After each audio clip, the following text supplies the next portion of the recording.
الكرام، تحية طيبة، السلام عليكم ورحمة الله وبركاته. نحن في طريقنا إلى منطقة نحن الآن في الرضمة في الحقيقة، ونحن متجهين إلى مفرق رداع، قرية من القرى التي سوف نشهد فيها اليوم تجمعا مشهودا لواحد من الناس.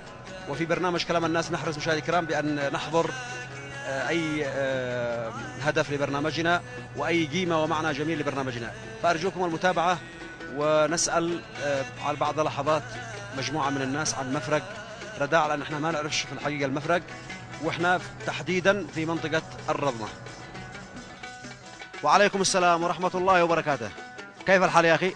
أموركم طيبة؟ اقرب لعندي لو سمحت. يا أمي كيف حالك؟ وعليكم السلام. الله يبارك لك ويحفظك. مفرق رداع تحت الرضمة، باقي شوية تنزل من العقبة من بيت السوداني على طول. قرية الغريرة تعرفوها؟ القرية الغريرة تحت ماشي تحت العجل. الله يوفقك. الله يجعل لها النور والملائكة يحفظوك ويحقق أملكم ويصلح عملكم. هذا ده محمد المحمدي، وفقك بارك لك يا يعد من الضيق النجاة من كل هم فرجا، وسلمك من كل شر، بارك لك. أصلح لك كل عمل هيا. الله معك جاهك النور والملائكة يحفظوك. الله معك. سامح ربي العالي ظنيني، جرحني وانت سامحني فيني. سامح ربي العالي ظنيني، جرحني وانت سامحني فيني. سامح ربي العالي ظنيني، جرحني وانت سامحني فيني. تجاهلني ولا قدر علي، ولا همه ولو اني جريح. اذا كان التفات عمرك لقانا، عساك بعد قلبي يستريح.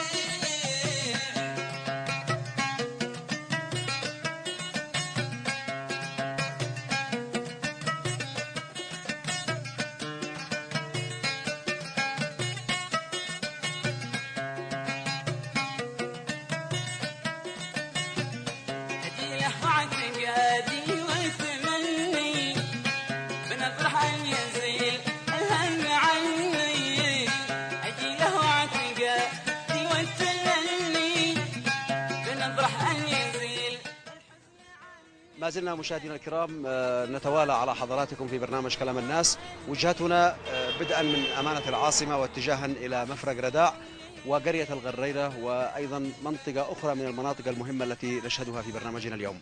ما عليكم رجاء مشاهدينا الكرام لا أطلعكم على كثير من التفاصيل، وإنما أضع الضبابية في الموضوع حتى تكونوا على بينة ومقربة من هذا الحدث، وهو اهتمام ومتابعة ورصد وتأكيد لما بدأناه في حلقات برنامجنا سابقا. واليوم نحن نكمل المشوار، فرجاء ما تغيروش أي قناة ويبقوا فقط مع قناة اليمن. دورت يا كاذب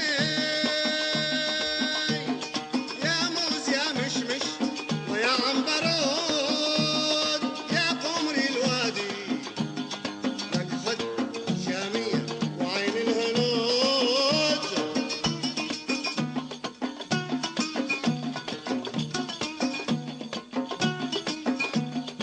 يا خل يا نادي كل ليالي الوصل شبات عود، وبانك لي الصاجي يا سمهري القام.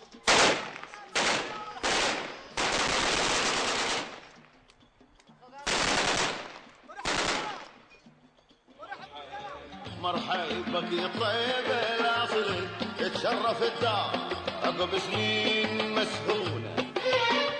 الدار دارك واهلك عدهم اهلي، يا فرحه الدار لا عادوا لها.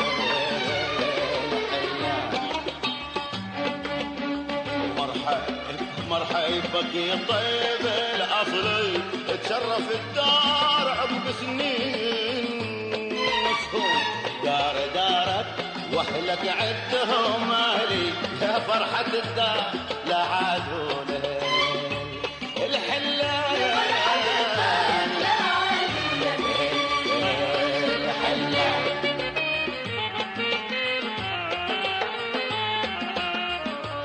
ما شاء الله مشاهدينا الكرام، الجمع اليوم كبير والحمد لله على السلامة يا أبو عمر. وما هي الكلمة قبل أن نتوجه؟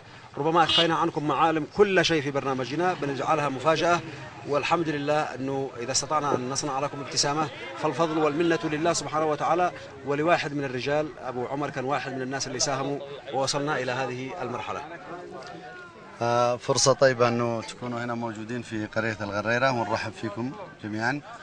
وبالنسبة لموضوع فإحنا حقيقة كان هناك دور كبير من برنامج كلام الناس وكان فعال جدا وأعطى نتيجة مما أثر على مستوى العالم في أمريكا وفي السعودية، وكانت النتائج طيبة مما أدى الحمد لله إلى خروج الشخص. والآن إن شاء الله بنحضر عرسه ان شاء الله. واحنا نخليها لكم مفاجاه مشاهدينا الكرام. هننتقل من قريه الغريره الى قريه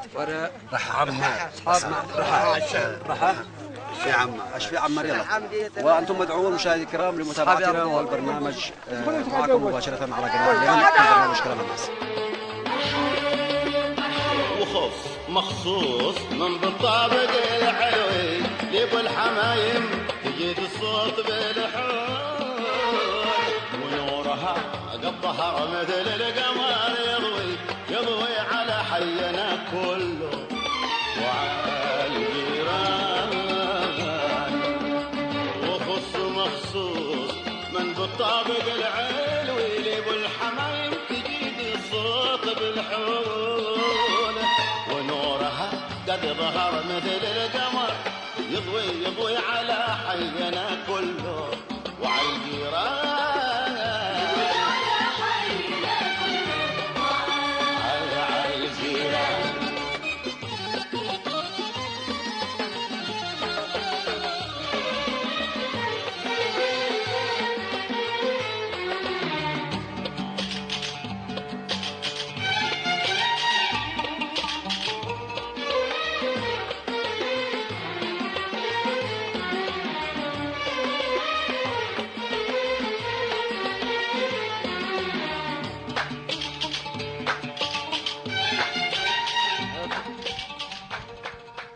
مشاهدينا الكرام، سفر اليوم هو الهدف من ذلك الإمتاع والمتابعة لبعض فقرات برنامجنا، وما نهدف إليه في حلقة هذا اليوم وفي فقرة اليوم منذ الصباح الباكر أن نصل إلى هذا الهدف وإلى هذه القرية وإلى هذا المبتغى، ولعل القادم خير. واسمحوا لي بأن أقدم لكم أسمى اعتباري وتقديري ومحبتي على وفائكم واهتمامكم.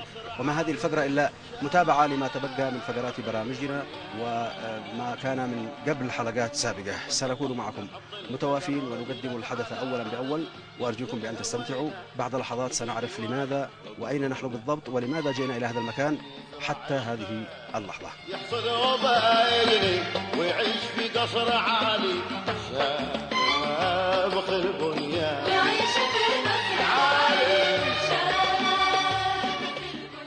مشاهدينا الكرام، هدية الواصلين مجموعة من الكباشة دهن أبو عمر، وإحنا في الحقيقة بنحمل هذه الرسالة ومضمونها إلى هذه القرية. هذا القرية اسمها يا أخي؟ هذه قرية الرحا مديرية الشعر.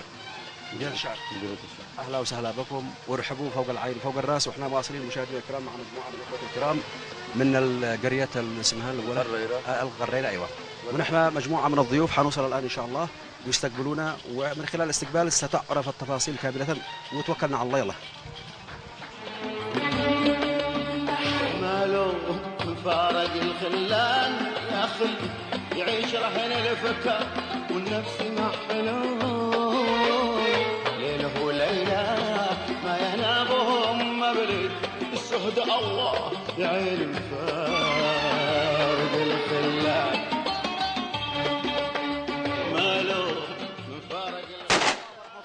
يا اصحابنا واهلا وسهلا بكم. اهلا يا مصطفى، دام الله سروركم. حاول بكر يا اخي.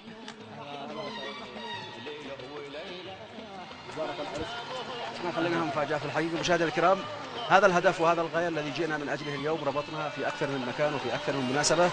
وحياكم الله وباسمي ونيابه عن كل منتسبي البرنامج وقناه اليمن، جينا نهنئ اصحابنا ونقول لهم كل عام وهم بخير ودام الله السرور. بالنسبه للاخ مصطفى، بدأنا معه منذ البداية، منذ 3-4 سنوات كانت مشكلته مشكلة، واليوم الحمد لله كما تلاحظون نسبة كبيرة من الأهل جاءوا محتفلين، ونحن في القرية اليوم ومسارنا واضح في البرنامج إن احنا بنتابع الحالات أولا بأول، ودام الله سرور يا مصطفى. بسم الله الرحمن الرحيم. الحمد لله رب العالمين، والصلاة والسلام على أشرف الأنبياء المرسلين. باسمي واسم مشايخ المنطقة، منطقة الشعر وبعدان وعمار ورياشية، وباسم أهالي قرية رحى، نرحب بالأستاذ القدير، الأستاذ الإعلامي الجدير محمد المحمدي، الذي كان السبب الأول بعد الله سبحانه وتعالى في إظهار قضيتي إلى مسامع الناس عامة في الجمهورية اليمنية وخارج الوطن كذلك. فاليوم هذا نرحب به في قريتنا وفي منطقتنا، ونقول له ولطاقمه أهلا وسهلا بكم على العين والرأس، ومرحبا والله وسهلا بكم جميعا. مبروك مشاهدينا الكرام، وحنحضر جزء من تفاصيل العرس في هذه القرية ومع نسبة كبيرة من الناس، ومساء الورد عليكم، وأرجوكم لا تتابعوا غير قناة اليمن، لدينا كثير من التفاصيل. ونسلم على مجموعة منكم يا أخوة ولا شيخ. عليكم السلام ورحمة الله. لله ما أجملك، ما أحلاك، ما أكملك، ما أنت إلا ملاك، ما أنت إلا ملاك، قد زينك ربنا، قد زينك بالجعود ووردك بالخدود، قد زينك بالجعود ووردك بالخدود، وعياك كحلى وسود، وعياك كحلى وسود، فيها الهنا والمنى، فيها الهنا والمنى.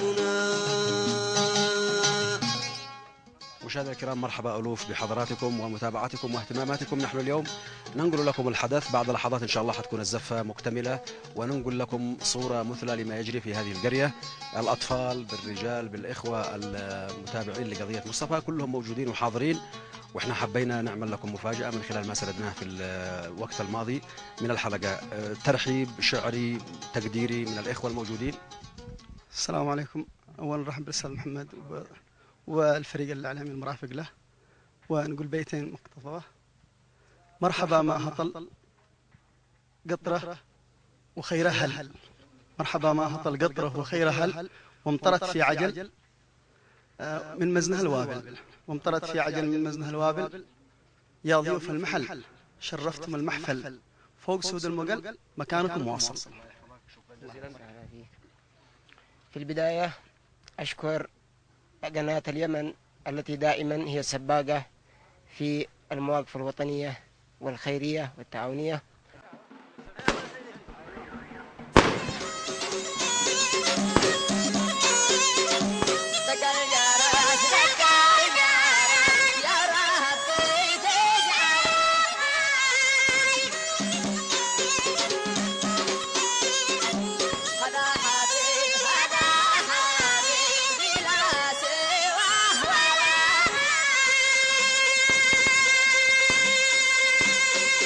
أولاد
لحظة يا شباب. مساء الخير مشاهدينا الكرام، تحياتي لحضراتكم وبرنامج كلام الناس. أنا مع مصطفى العماري في آخر تفاصيل البث في قناة اليمن، ونقول إن شاء الله أن يكون هذا الشخص بخير وأن تكون أسرته في المستقبل بخير. ما أتمناه من حضراتكم بأن تسعدوا معنا في تفاصيل هذه الحلقة، وأقول لك دام الله سر مرة أخرى يا مصطفى، والله يديم عليك العز والبركة. اللهم امين، وبارك الله فيك وبارك الله في الجميع، ونشكر الجميع على الحضور هذا الذي شرفنا فيه. ليت والله وانا يا مصطفى، الله يسلمك. طيب ابشر، تبي الثانية يا استاذ محمد؟ ابشر. ما اسطاش والله، ما اسطى والله. وين الصفقة يا شباب؟ وين الصفقة؟ يلا يلا وين يلا.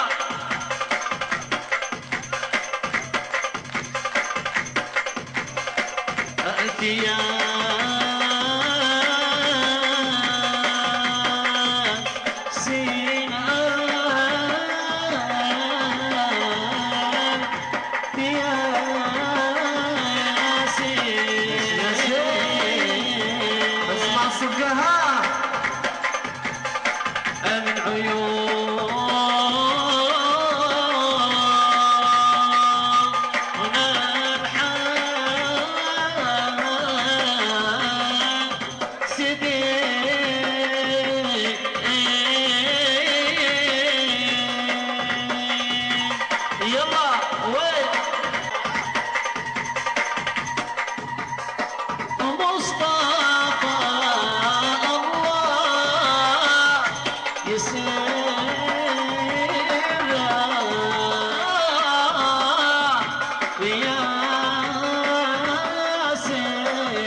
وحقك يا مصطفى، وحقك يا مصطفى، وحقك يا عماري.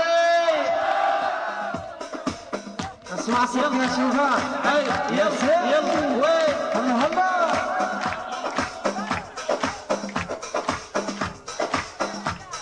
يا حمام القصور غني وزباين العريس زبين. الله الله. تغريدين الفرح ألفين وقولين يا كحيل العين. الله الله. تغريدين الفرح ألفين وقولين يا كحيل العين. عندك يا مصطفى، عندك وقت، عندك بس.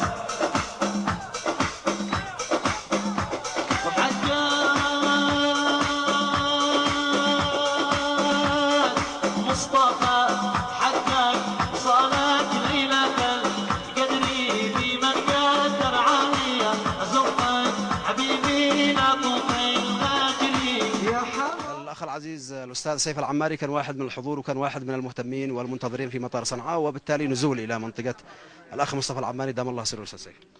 دام الله سر الجميع، ونقول الأخ مصطفى بارك الله له عليه وبارك الله لهما وارزقهم الذرية الصالحة، ونبارك له ولأسرته.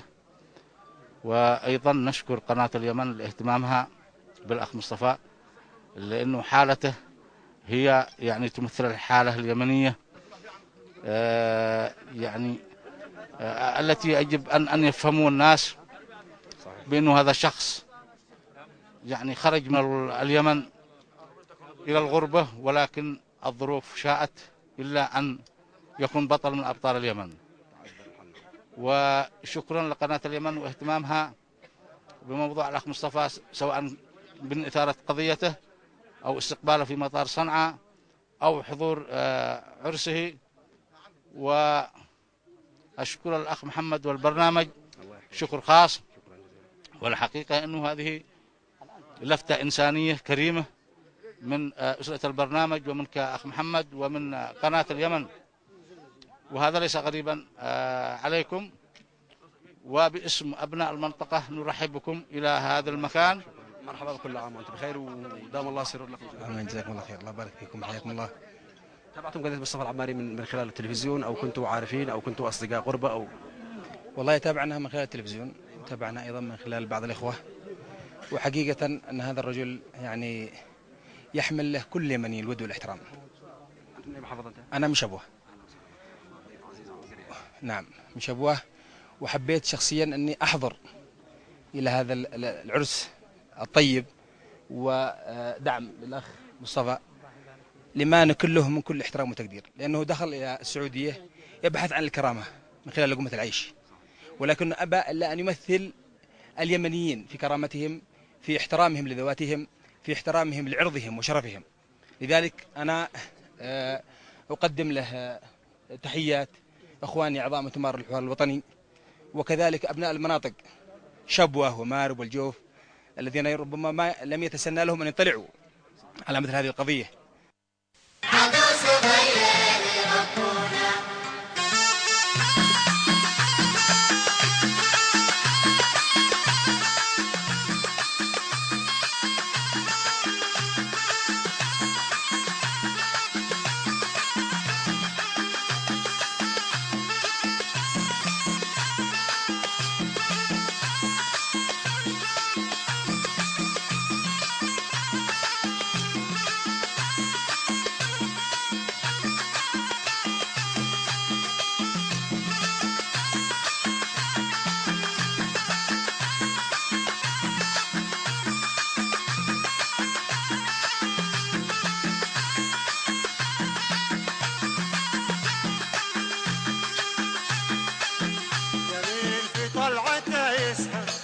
مقدر على فرقته مقدر، هذه الحقيقة وكل السوء بربكم هل عرفتونه،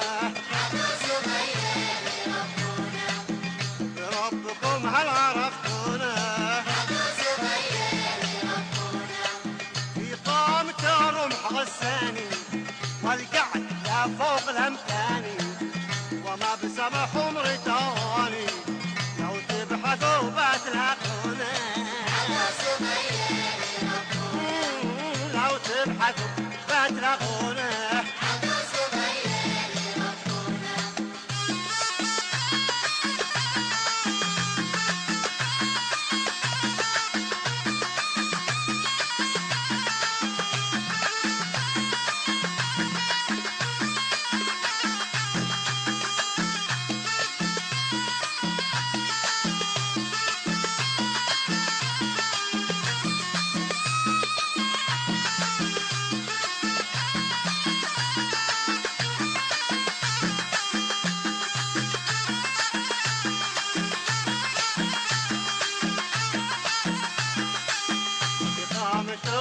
غساني والقعد لا فوق الامثاني، وما بسمح عمري تغاني لو تبحثوا بتلاقونه، لو تبحثوا بتلاقونه. عيون له تأسر الناظر وتربش الفهم الشاطر، وبسمته تكبر الخاطر، فيها دوا نفس محزونة، فيها دوا نفس محزونة.